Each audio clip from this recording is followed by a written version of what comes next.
Hey everyone, we are live for our Sunday weekly warm-up here in the Teach Better Family exclusive Facebook group.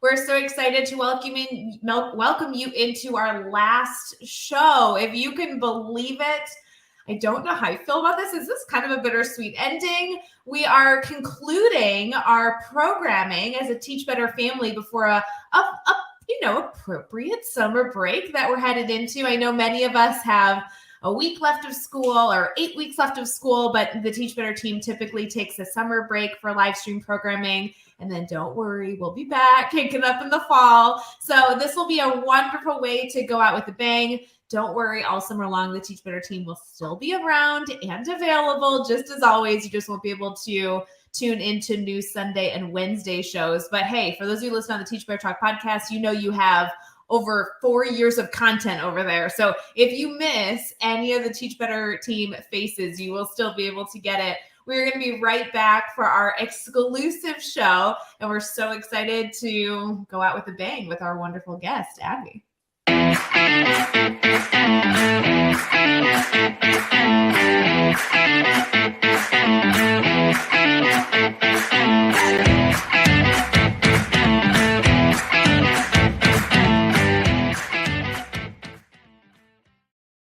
Hey everyone, we are welcoming you into our last show before a summer break, which is like so bittersweet. I'm live with Brad Hughes. Brad, how you doing, friend? Doing great, Ray. Great to see you, and great to welcome Abby into our space for our grand finale of this season of the Sunday weekly warm-up. How was your weekend, Ray? You know, my weekend was good. I did the appropriate thing that many people typically do over the summer, which is like they totally burn the front side of their body. And then they're like, no, now I'm going to overcompensate. And today I have successfully completely burned my back. So in case anyone's wondering, I will eventually be tan, but instead I'm a lobster if I turn around. You're engaging in You're engaging in the well-known tradition of just making sure that each side of you is well done, just kind of like a self barbecue or rotisserie, maybe, Ray. It's true. And I'm sure one of you or somebody in the comments is going to be like, Ray, SPF. I know, I wear it. I just need this reminder of being completely burned right as we get into the summer of, oh yeah, you have to put that on all the time, even when you don't think you're going to be in the summer. Abby, I'm so excited you're live with us today. Will you tell us a little about yourself? Sure. Yeah. I'm coming live from Bloomington Normal, Illinois, and I own a yoga studio, a coffee shop, a consulting business. I do all sorts of things. This weekend, I was in all places at once. We were out at a brewery for yoga, out at the farmer's market for acai bowls, at the studio for the coffee shop, went up to Chicago really quick for a proposal. I mean, we were all over the place. So I'm glad to be here tonight with you guys. Oh man, you had a very active weekend, and I'm excited to dive into so many of the components you just briefly listed because there's a lot to learn there. Brad, were you in the lazy mode of getting a sunburn, or were you like Abby and just like all over the place taking good care of your body? Well, talk about getting our Sunday weekly warm-up finale going out with a bang. This is our Victoria Day weekend here in Canada. So right now I'm coming to you live from the shores of Lake Huron. I'm broadcasting al fresco, so I'm outside, and it's a little bit chilly, but the weather is lovely today, sunny, and we're absolutely in relaxed mode. Lots of walks by the beach, taking a look at the lake, just relaxing, crossword puzzles and reading and listening to music and games, and it's been a wonderful weekend. So I'm hoping we're wrapping up our broadcast before sunset, because afterwards we'll have some fireworks and there'll be a real bang going off, and hopefully it won't interrupt our conversation with Abby. No way. Abby, I think we need to commit right now. We are staying for the fireworks, right? That sounds like a great start to the week. I love it. Well, hi, everyone in the comments. It's wonderful to see you. As a reminder, our Sunday show streams exclusive to our private group. So all the comments that are shared during this live stream get to be seen by everybody in our community. And I really enjoy that our community can come together and learn from one another, not only from those on screen, but also those in the comments. Abby, I know you've listed so many things you do, and we're going to get into a lot of different components of the work you do, how you can help educators, even if they're not in the Bloomington Normal area. Can you tell us a little bit though about how you got into this work? Like, how does one come to own a yoga studio? I just think that it sounds like such a big endeavor, right, Brad? I mean, to be able to say, Huge. okay, I'm going to essentially start this business. I'm going to, take on this big leap of faith. And also I assume it must be a big passion. So tell us about that. There's a theme, I think, in my life that I'm realizing, which is when I see something that I want somewhere, I end up being the one to create it. So all of the things that I listed essentially came to be because of that, seeing a gap in a service or in an opportunity, and then just jumping into that gap, mostly selfishly to start. So the yoga thing was, I wanted a place to practice power yoga in my community. And so we opened the yoga studio, and then we wanted a place to have community around yoga. So we opened a coffee shop, and that theme is consistent when I look at how I land in all of these different places and spaces. But vision is a core value of mine. And so I can see very clearly what could fit into those things.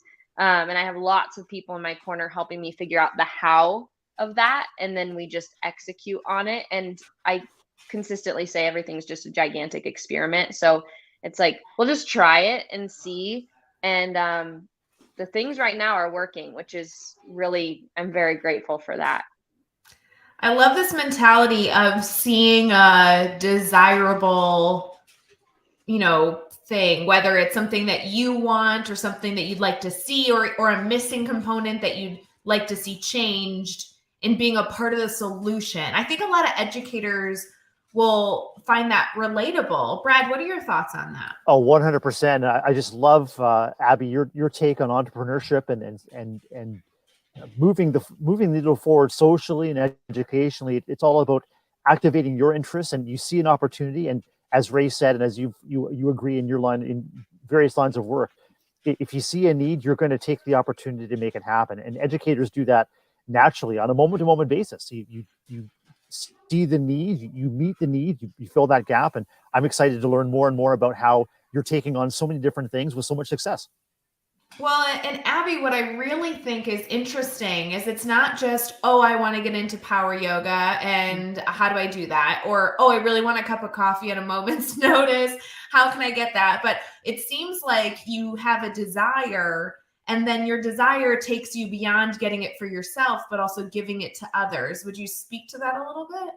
Sure. That comes from the methodology of yoga that I practice and teach, and that is just being of service. And it's interesting because I think the pandemic did something to us that tried to convince us or trick us into isolation. And I think we're at this very important crossroads right now where we've kind of been conditioned to isolate now. And we're seeing the impact of that big time in terms of mental health and well-being. And now there's this call to action, which is like, okay, what are we going to do about this? Do we want to continue down this path of isolation, or are we going to invite people into our circle? And everything is way better when you have other people with you who care about it too. So most of the time it's just it's an open invitation to just like come along and just do it with me, practice yoga with me, experiment in this way in a classroom with me. But that being of service thing is just something that has become kind of intuitive in my line of work, through yoga being the thread for that. I would love to challenge our community here in the comments as we're getting started today. We love seeing people comment. I would love, even if it's a funny one, I'd love to see some comments on something right now maybe you want. And I'd love to do some reflection here. Like, first off, we hope you get it. And if we can help you get whatever you want right now, let's do it. But the other element is, do you think there's somebody else that has that same desire? And is there any way for you to take one step in the direction of helping them get it? And Abby, what I think is important in this, and I cannot wait to learn from you in this conversation, but it's not that you always have to be the solution for somebody else, but can you even just open the right door for somebody to get closer to what they desire? And I think that that's important. Educators, we often feel that we have to do everything. And I think there's such beauty in even just being a part of the story or part of the journey to help somebody get something that they want. I'm going to throw this at Brad. Brad, can you think of one thing, goofy or real, that you want right now? Really, I want to hear more from Abby, because I want to say how grateful that I am that this is going to be recorded and shared out more and more widely. There's so many little mic drop moments that Abby's left us with. The idea of serving yourself through service to others, lighting your own fire by sharing both the responsibility and opportunity. That's what I really want is for all of our educators in our community to recognize that you do have what it takes to go out and get what you want. You make the world a better and a brighter place just by being you, and you're the irreplaceable ingredient in every interaction, every opportunity. And Abby, sounds like you've taken so many opportunities to make that happen for yourself and to bring others along the way as well. I love it. Abby, how did you get into yoga, and especially this mindset that you've obviously been working on? I started because I got hurt running. So I was training for a half marathon with my dad, who had run many, many more miles than I had. And I ended up injuring myself and just started going to yoga classes. And I just got really intrigued by the way that I felt after yoga, but also during it. It was the one place in my life where I felt like I could fail. Everywhere else, I had this immense pressure on my shoulders to like do it right or be perfect. And my yoga mat has consistently through all seasons of my life been the one spot where I'm like, it doesn't matter. I could fall out of tree pose. I could fall on my face in crow pose. I could look so silly. I could be sweaty, and it doesn't matter because it's just me and my mat.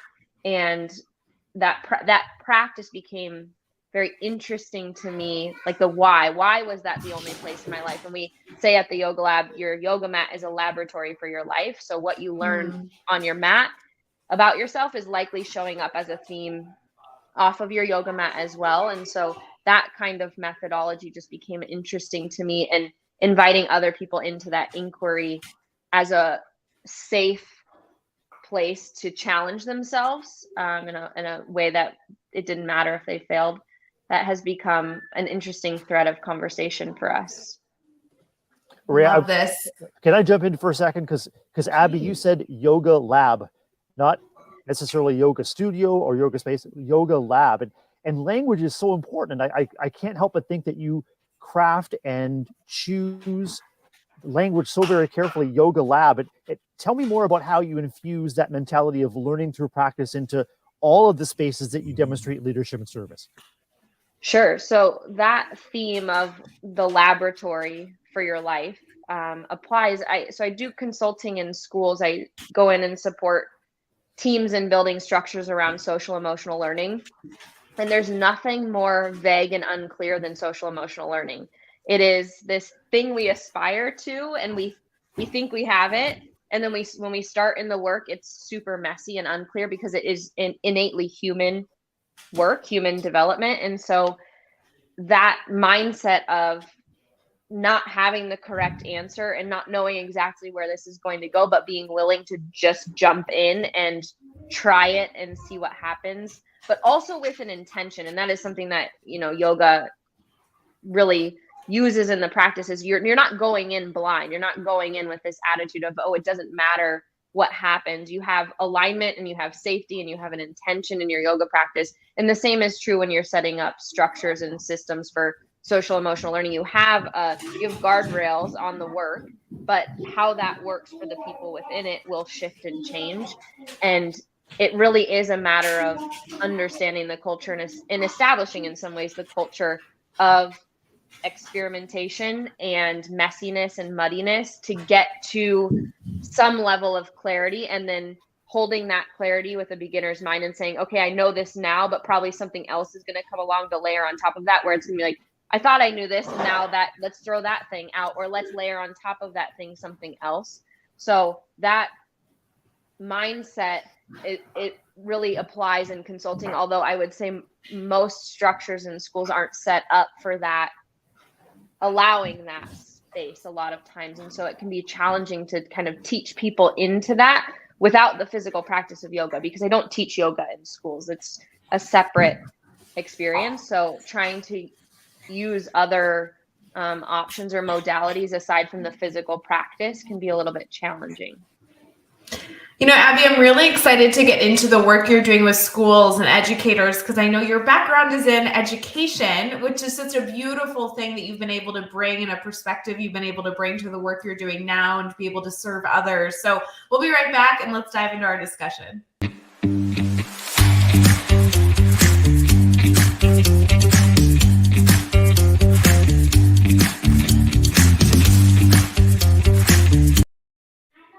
Hey everyone, we are live for our Sunday weekly warm-up and we are getting into some good conversation here with the one and only Abby Lyons. She has shared already so many mic drop moments. I know Brad and I are just eating up these different perspectives that we can carry, and we so appreciate all the comments thus far. You know that we always love hearing from you. Brad, we were just getting started in picking Abby's mind on her mindset and the work that she's doing in schools has come up a lot. What are your thoughts on how we can get started? I would love to hear more about, Abby, your journey in seeing the mess as an inevitable and necessary step to getting things clear. And sometimes things have to be messy before they get clear. But I think in our schools and our households and our communities, there's a real mismatch between the worry and the upset and maybe the stress around the mess, whether it's messy thoughts, messy space. We want things to be clear. We want to be teaching what we need to teach. We want kids to be learning what they need to learn. So how have you reckoned with that, I guess, mismatch between being in the mess and giving ourselves permission that it'll get clear, but we have to make the mess first? I have to give a caveat first because I want to be authentic. I don't do this well in my personal life. So I just want to say that exists as a separate thing. And we're speaking only about professional opportunities here because I think one thing that allows me to see that is that I'm outside of it. So I come into schools for a very short period of time. I process through that mess with them as an outsider. And then I go back and I process over here and reflect and then come back. When you're in the mess of it, what we know about dysregulation and regulation is that sometimes there is too much mess to be okay in the mess, that there is too many stressors, too many opportunities for dysregulation, that dysregulation becomes the baseline.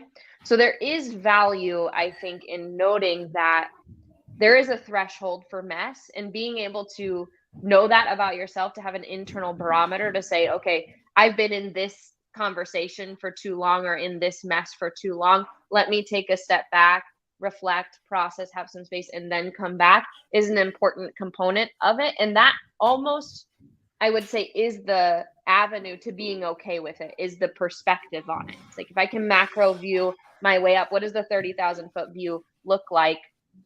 That gives you the tolerance then to go back into the mess. So I don't know if I answered your question, Brad, but I did want to provide that perspective that what I'm not advocating for is some sort of disillusioned, okay with chaos. Let's just feel our way through this thing.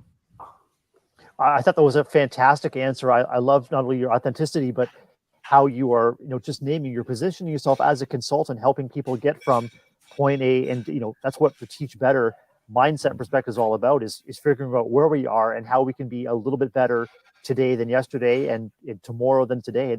And Rae, let's keep talking about shifting from mess to clarity. I mean, I'd like to get your thoughts on that. I think it is not only important mindset, but a very clear message. I love the way you've shared it. I think that I struggle with accepting the mess. And I think there's an element of hope with this approach that with the mess will come clarity. So there is a light at the end of the tunnel, which I very, very much appreciate and value.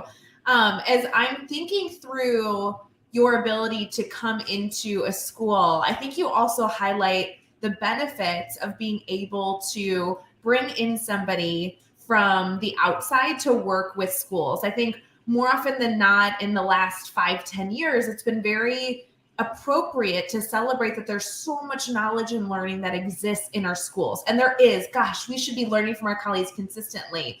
But there's some beauty here of being able to recognize, oh, it's so nice to have somebody coming in from the outside, possibly seeing something that I don't know and that I can't see because I'm so deep in it. Yeah, and I think there's a level of candidness that I can have in those conversations, to push the boundaries, or as I say it from my yoga world, disrupt the drift. There's a drift in a culture, or a drift in a conversation that starts to occur that just becomes the norm. And until you have someone who has a different perspective or a different expertise, or even just a different lens on to see, okay, tell me more about that, not to criticize it, not to say it's wrong, but just to ask the questions that maybe you don't have access to because you can't see it because it's just too normal. I mean, in every other industry, folks have consultants in to come and work with teams. In our life, we have people, we have, a personal trainer, we have a therapist, we have a friend, we have a boss, all of these different perspectives on our life to help us frame things up. I think sometimes we get caught up in, oh no, we need help, there's something wrong with us. And it's like, no, that's exactly where we are as people. We need perspective.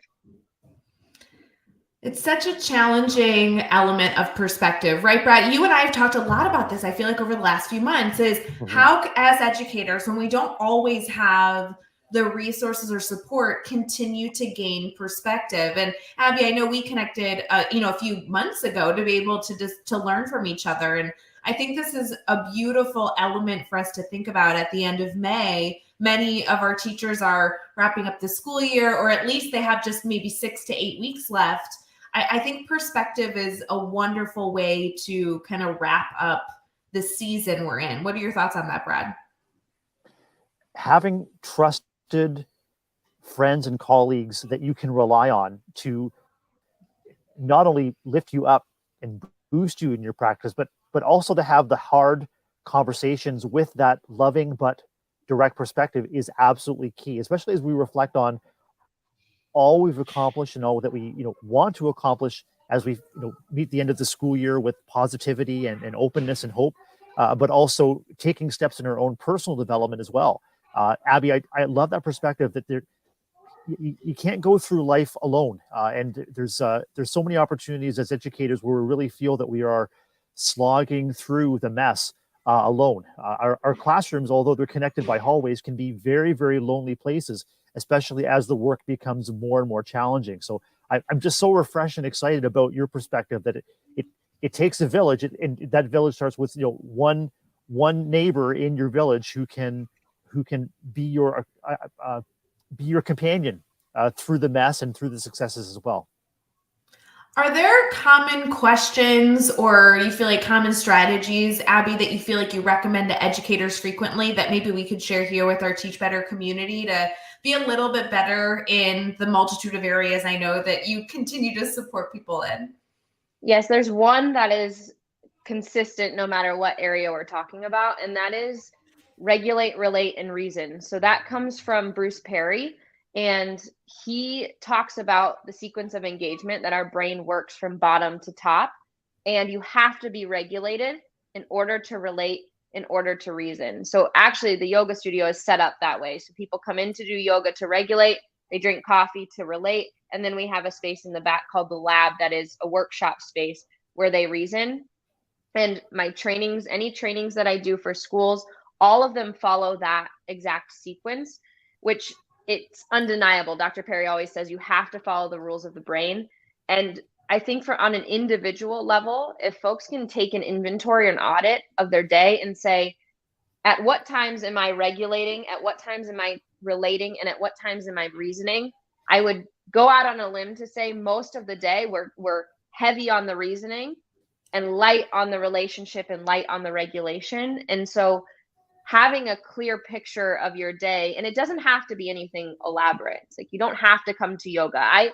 Yoga may not be everyone's cup of tea, and that is absolutely fine, as long as they have something in their life that supports their regulation. And the one reason I do really love yoga is because it does both things, regulation and relationship, when you're in a community of people breathing and connecting. But I think taking an audit of their life, even of the way that they structure their classroom environments, or if it's a leader facilitating a meeting, how are you structuring it to follow the rules of the brain so that you can guarantee, or at least do your best to guarantee, that people have the most access to their thinking brain? Those conversations are going to go a lot further for you if you can follow that sequence. I feel like that would be an incredible little small challenge to share with our community. Sometime this week, maybe as soon as tomorrow, can you jot down what your day looks like and fit these into these categories?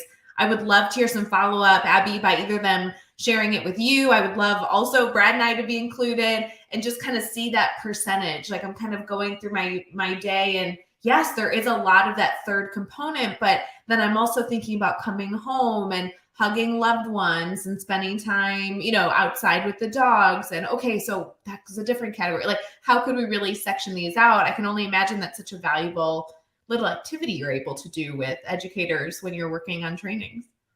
Yeah, there's a lot to that too, understanding what actually regulation means, right? It's not just the ability to be calm. It's the ability to modulate your experience of your inner world and your outer world, which doesn't always look like calm. And so having a sense of what your baseline is and how you can wake up in the morning feeling regulated and then be able to maintain that, not by gripping and, having control over every component of your life, but being able to ride the waves of the day. That's really important too, as we're working with students, being that regulated adult for them that can buffer the stress that they're experiencing in their lives too. Yeah, and Abby, you're bringing together so many powerful strategies to model the regulation that our kids and our colleagues need. But when I think about the connections with yoga, I think about the physical flexibility that you're building, but I also think about the personal and the emotional flexibility that is part of that space as well. I mean, we can't regulate someone, we can't develop self-regulation in others unless we're well regulated ourselves. And sometimes it's called sharing our calm, or emotional flexibility, or pendulation, the ability to kind of swing and moderate and self-modulate the ebb and flow of our day, including strong emotions. And I just think it's so powerful that you've woven yoga practice, personal and self-development, as well as the knowledge of you can't trick the brain into going further than it needs to. And I think of all the time that we spend as educators or parents or caregivers talking kid or trying to talk kids out of dysregulation. We can't do that. We have to meet that brain where it is. We have to regulate first. We have to come alongside, and maybe it's just sit or companion or listen or soothe or reassure before we get to the words. Incredible perspectives, Abby. Abby, I know we're going to wrap up our conversation here in a minute, but a lot of our community here will hear these ideas, get excited about the opportunity to learn about this to help themselves and help their students and their colleagues around them. And they'll be very hungry for resources. So do you have either resources you personally share or favorite resources that you've been able to learn from others with that you can share with our community here? I know that so many educators will be looking for their next read or their next podcast to listen to. And I think this could be a good opportunity for all of us. Sure. I'm going to just say one resource as not to bombard people, and I really want this to land. So What Happened to You by Bruce Perry and Oprah, that is the book. That is the book to read, to pick up this summer, to share with your friends. I promise you, if you read it, you will hand it to like 10 other people in your circle, because it is a community effort to get regulated. So you'll want the folks in your life to also understand that information too. Brad, I'm feeling a book study. Come on. I am so excited about that. Not only am I familiar with and want to dig more into Dr. Perry's work, but Abby, the concept and the conversation around emotional literacy has been something that's been popping up in a lot of our different lives and conversations behind the scenes.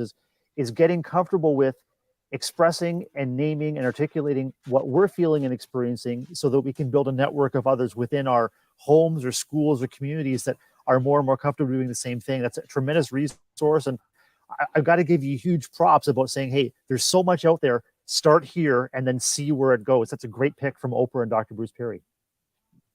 So powerful. We'll be right back for a weekly giggle.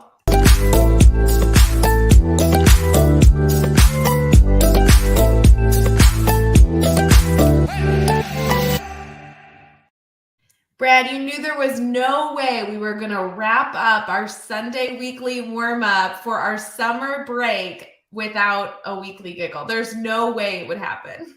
Well, Ray and Abby, I'm delighted. I want your help tonight, and maybe the help from our guests who are joining us live in our exclusive Facebook group. I need your help to paint me a picture. I need you to paint me a picture tonight. Tell me what is special or unique or remarkable or memorable about your hometown. Maybe we can get started with Abby. What's remarkable or notable about Normal, Illinois? I know, Abby, good luck. He put you on the spot. Oh, sorry. Yeah, we have a company here called Rivian. They're an electric vehicle company. Oh. And I don't really want to say too much before people just go look them up, but they are doing incredible things here, and it is very notable. It is my favorite car company of all time because of my time in Bloomington Normal. And literally, it's a game in my house. There are 2 Rivians that live in Naperville that we've seen on the road. And every time we are cheering. Oh my God, that's so cool. Go look up Rivian. I will say, Abby, not inappropriately, but I kind of think they're the ugliest car in the world, but I just love to death. They're very functional, very, very functional vehicles. Yes, I love it. Hannah's shouting out that her school is the Pretzels, which is the best mascot ever. That's so fun. Yeah, I'd say Abby and Hannah and Ray, whether if you're giddy about the Rivian vehicle or if you're giddy about pretzels, because that's what makes your hometown. I've got an exciting exciting story to share with you about a small town in Italy that's giddy with excitement that it appears in the background of the world's most famous portrait. That's right, the Mona Lisa. And this comes to us from goodnewsnetwork.org. And I'm excited to share that the Tuscan town of Laterina is thrilled that an Italian historian has determined that a bridge that can be seen in the backdrop of Leonardo da Vinci's famous Mona Lisa is actually from their area. They used drone photographs and historical records of da Vinci's whereabouts, and they were able to determine that their hometown, Laterina in Tuscany, is actually part of the background of the Mona Lisa. So, whatever makes you giddy about your hometown, please know that there's a town in Italy that's celebrating that they are in the background of probably the world's most famous portrait, guys. That's quite a reputation, right? That's a cool fun fact for everyone to use in that community. That's awesome. That's incredible. Before we log off, I do have to say, Brad, I just literally, Wednesday, Sunday, 2 days ago, Friday night, bought tickets to officially see the Mona Lisa while I'm traveling this summer. Incredible. So I'm very excited to now have that fun fact that I will be sharing with every single person I see.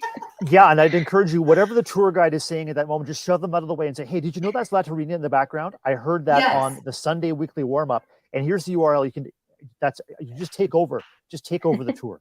Well, and I have to obviously point them to this episode. I'll be like, Brad Hughes is, the host and moderator. Abby Lyons was the guest, and she was amazing and had all these good insights. So amazing, this is going to be the fun fact of the summer. It'll be so fun. Abby, what do you have planned over the summer? I am working through June and then taking July off. I have a trip to Florida coming up in about a week, so a little quick break, and then just tons of outside events, farmers markets, yoga classes. I'm excited about the summer. I love it. Brad, I know we're wrapping up our summer programming, but the team is not getting rid of us. Brad and I will still be very much around.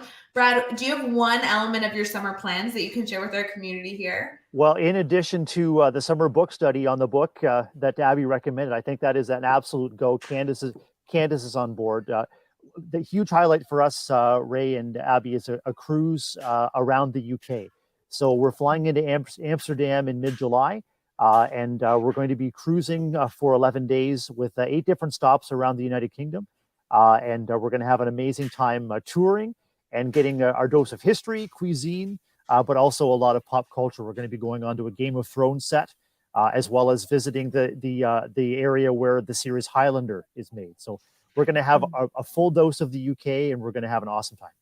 Wow. So fun. I really appreciate all of our community for tuning into the Sunday weekly warm-up. This has been a wonderful show that Brad and I were so thrilled to support the team in launching. We started in August. We've gone all school year, and now we're wrapping up our last show celebrating the fact that next fall we'll be launching something new, most likely. So if you guys have any suggestions or ideas of content that you'd love to see from the Teach Better team, not only over the summer, like book studies and webinars and all those other fancy things we'll do, but things over the fall to make sure that we are still creating spaces to be here as a community. I'm so excited to hear from you, and I hope you choose to reach out to us. Abby, would you mind, before we go, sharing how people can stay connected to you and continue to learn about the incredible work you're not only doing in Bloomington Normal, but for educators all over?